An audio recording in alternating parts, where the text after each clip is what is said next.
In the world of fighting games, especially in regards to larger games like Mortal Kombat, there's been no shortage of characters for you to try your hand at. There's lots to explore with every character you pick up, and every single one has a different moveset in relation to a larger story in the lore of a particular universe. Weirdly enough, though, I've come to notice a growing trend for Mortal Kombat that has seemed to die down in other fighting games, like Tekken for example. This trend revolves around the popularity and utilization of guest characters in the game. With Omni-Man recently being revealed, I felt it would be an appropriate time to finally discuss the history and downfall of guest characters in Mortal Kombat, what they mean for the game, how players interact with them, and how we interact with combined media under one umbrella. We'll also talk about how I would fix them as well because oh my god, I have so many opinions. Before we start, hi, I'm Zak Not Kyle, or Zak for short, and I talk about video games as they pertain to creative writing and popular culture. I'm currently studying for my BFA and MFA in creative writing, and I'd love if you stuck around for some funny goofy content. Subscribe with the silly red button, like this video, and comment your thoughts on the situation below. Go ahead and follow me on Twitter and Instagram. Those links are in the description. I also have a Discord server you guys can join, and I also stream on Twitch a couple times a week if you're interested, but if you can't make those live streams, I do have a VOD channel that is also linked. And now, without any further ado, let's get into it. To understand how guest characters became an evolving problem, we need to go all the way back to 2008 with Mortal Kombat vs. DC Universe. It's one of the wildest games I've ever seen come out of a fighting game franchise before, and I have a video on my channel discussing the entire Mortal Kombat side of the story mode. And yes, I do have a script for part 2 that covers the DC side. It is going to be coming soon. Half of the roster was comprised of DC Universe characters like Batman, Joker, Catwoman, Green Lantern, and others. The other half had a group of Mortal Kombat characters, but it was only considered canon in the MK side of the universe. This was the first and last time a crossover game would happen for DC, which would later become Injustice, and Mortal Kombat as well. Instead, in 2011, we would see our first iteration of a technical guest character in the series. So let's go ahead and give a general definition of what a guest character is in the context of the FGC. A guest character is defined as a character in a fighting game which does not originate from the universe of the game that they are playable in. Instead, they come from a different property, usually in the gaming, comic, or pop culture sphere. That is the definition that would fit every single one of the characters that I'm going to discuss to a T. And the first guest character was already off to an intensely rough start, being Kratos from God of War in Mortal Kombat 9. Now, you as a viewer might think this isn't a problem at all if you don't know what happened with him. He's a gaming icon and well loved by the gaming world of the late 2000s specifically. Well, the problem is that God of War is a PlayStation game series that has been exclusive to the console for many years. So to curb this problem, Kratos was only available in the PlayStation version of the game and not any other version. That is an issue for two reasons. The first is that the meta shifts based off of the characters played by fans, and if Kratos was a god tier character, for example, that was console locked to PlayStation only, that causes a problem in terms of game balancing. The second is that if you pay for a game with a certain amount of characters enclosed that wouldn't require DLC purchases, you would expect to play a game with that many characters. Instead, PlayStation would be perceived to have higher value in its copy of Mortal Kombat 2011 in comparison to, say, Xbox. We all want the advertised amount of characters. Looking at you, Mortal Kombat 1 saying you had 24 characters when you originally had 25, and then you actually had 23. So we're off to a rough start with guests right out of the gate, but the next one was rather well received, being Freddy Krueger from A Nightmare on Elm Street. Freddy was a great addition to the game, and I don't think anyone would have batted an eye in terms of how he fit with the rest of the cast. It should also be noted that the rest of the DLC pack for MK9 included 2 returning characters, Rain and Kenshi,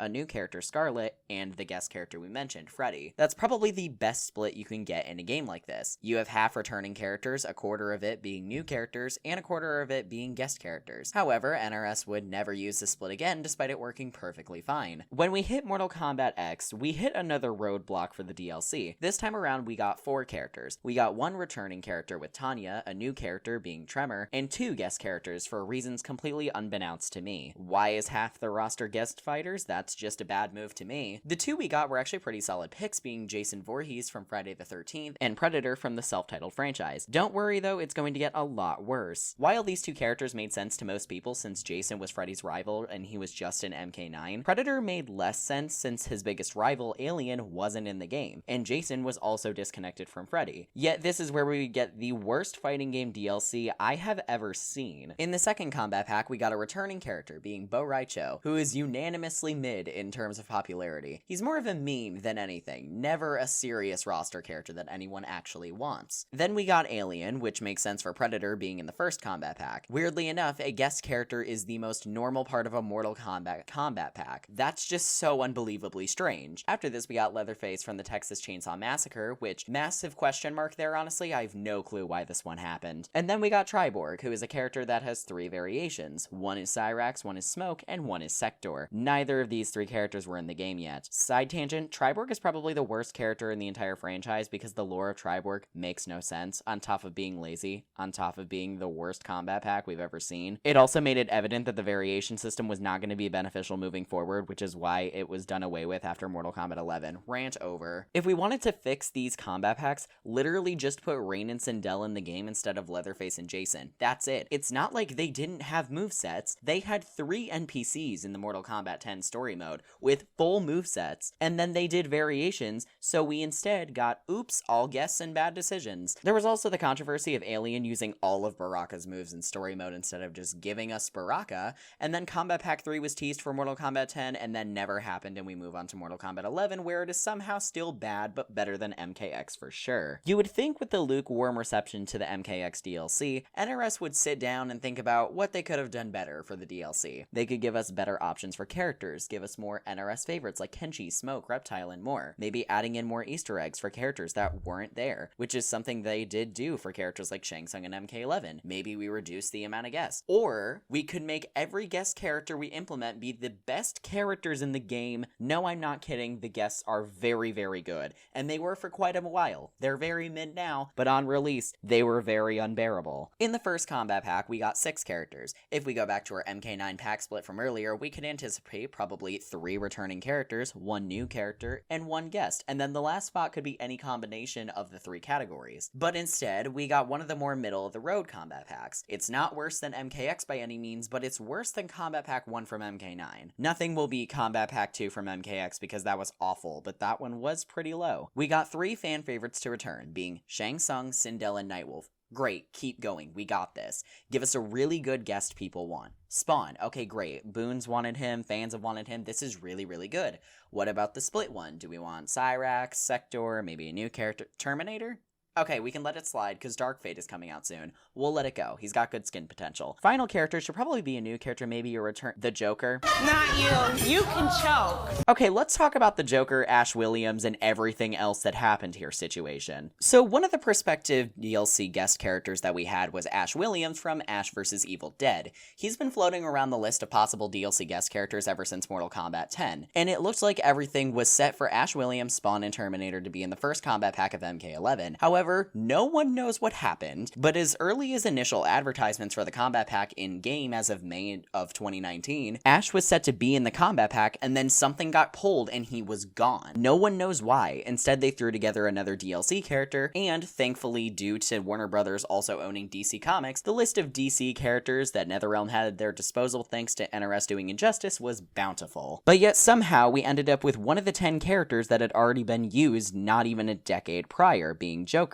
How did we end up with him though? Couldn't we have just put in an NRS character that everyone actually wanted in an effort to boost sales rather than go for guests, which are less desirable, especially with one of them being dropped at the last minute? Well, you would think so. And honestly, I would have thought so. But we have very slim pickings here. We can't use any of the ninjas since Ermac, Reptile, Smoke, and Rain yet can't be used. We also can't use Kintaro because all of those characters were deconfirmed with Shang Tsung. We also can't use Cyrax or Sector because we need both of them, not one of them, and they were supposed to be in a combat pack later down the line, and then Rain and Melina ruined everything. Don't get me started. Bringing back lesser desired characters from MKX like Ferrator would have been a risk, not to mention how hard characters like Ferrator would be to get in the game. They can't use Tanya, Bo Raicho, and Tremor because they can't reuse DLC according to Ed Boon, even though they definitely did. Goro, Malik, and Kenshi are dead. Quan Chi has been dead for half a game at this point, and I think you might be able to see why implementing another MK character was going to be a problem in one way or another. It is quite literally because no Mortal Kombat character would have made sense, other than a few exceptions because the writers and devs put themselves in a corner and every MK character at their disposal, with a few exceptions, was a risk. Which does go back to the fact that MK11 was just really poorly written and it was very clear that they wrote themselves into a corner, hence the timeline reset of MK1. Their safest bet would have been like Takeda, Kung Jin, Reiko, Nitara, or Ashra, but this isn't Mortal Kombat 1, so they weren't ready to use any of them. However, even without considering MK characters and going for guests instead, Specifically DC guests, there are so many other options that do not require using Joker from MK vs. DC. One of the names people have actually wanted since MKX was Harley Quinn. She meshes with the universe really well and actually has had skins in Mortal Kombat games before, including the one that Joker was in. So it's a no-brainer to put her there. No, instead we got Joker's lukewarm designs for MK11 and it was clear he was rushed and no one liked him. In fact, they literally had to change his model in between the reveal trailer and his actual launch. Honestly, it didn't even have to be Harley Quinn that took the spot. It could have been Deadshot, Killer Croc. Actually, Killer Croc would have been perfect because Reptile wasn't in this game. Poison Ivy, Cheetah, Ares, Brainiac, literally anyone else. So what did they do to counteract this? Joker became one of the best characters in the meta for a long time, and he's still top 15 now. I am so sad, and this is painful. This goes back to my point that guest characters aren't played because they're liked by MK fans. They're played for every other reason you can imagine. For a joke, for a meta, for brief nostalgia, because MK is considered 80s dad smash? Probably. Just balance your characters normally and give us MK characters we enjoy. Oh my god, it's not that hard. And with how much customization MK11 had, they could have just made all of these characters into skins and I'm pretty sure no one would have batted an eye. Then we hit Aftermath, and this is one of the better character packs for sure. Not as a story, we're not going there right now. RoboCop was the guest and we had Shiva and Fujin there as well, and all three of them got pretty good receptions. One guest, two returning characters, this is a pretty good ratio,